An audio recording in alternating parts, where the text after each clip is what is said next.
নরসিংদীর মাধবদীতে প্রথম শ্রেণীতে পড়ুয়া ৭ বছরের এক শিশু ধর্ষণের শিকার হয়েছে।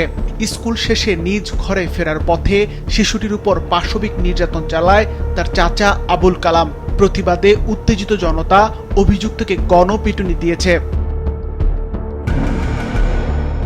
ঘটনার পর শিশুটি বাড়ি ফিরে কান্নাকাটি শুরু করলে বিষয়টি জানাজানি হয়।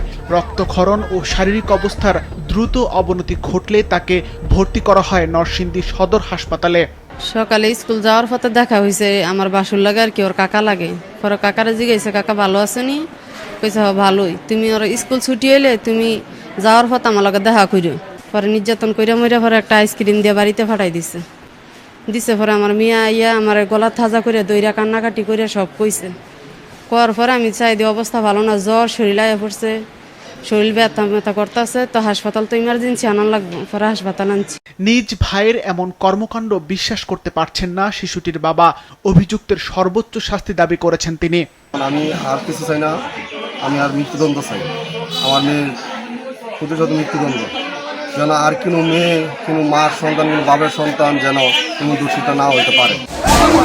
পাশবিক নির্যাতনের খবর ছড়িয়ে পড়লে ক্ষুব্ধ হয়ে ওঠে স্থানীয় জনতা। অভিযুক্ত আবুল কালামকে নিজ বাড়ি থেকে ধরে গণপিটুনি দেওয়া হয়। এ সময় তার বাড়ি ঘরও ভাঙচুর করা হয়। দোষীর দৃষ্টান্তমূলক শাস্তির দাবিতে এলাকায় মিছিল করে এলাকাবাসী। এই বয়সে বুড়া বয়সে কেন এই কামটা করলেন? এই ছোট বাচ্চারা 5 বছরের বাচ্চারা দর্শনটা করলেন। উনি কইতেছে ওনার আমার শয়তানে ধরছে, উনি শয়তানে ধরছে, উনি এরকম ছোট বাচ্চারা দর্শন। এখন যদি ওনারে ফাঁসি না দেওয়া হয়, পরবর্তীতে উনি এলাকায় আইসা আমাদের ছোট বোনদেরকে নির্যাতন করবে। আমাদের ছোট বোন সরকারি প্রাইমারি স্কুল, আমরা যদি প্রাইমারি স্কুলে আমাদের ছোট বোনদেরকে পড়াতে চাই, তাহলে ওনার ফাঁসি চাই, ফাঁসি চাই, ফাঁসি চাই, ফাঁসি চাই।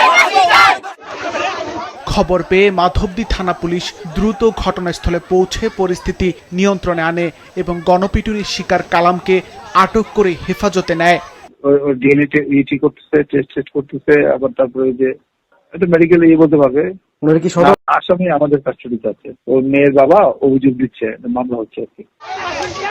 দ্রুত বিচারের মাধ্যমে অভিযুক্তের কঠোর শাস্তি চেয়েছেন এলাকার মানুষ। সিফাত রহমান, মাছরাঙ্গা, নিউজ ডেস্ক।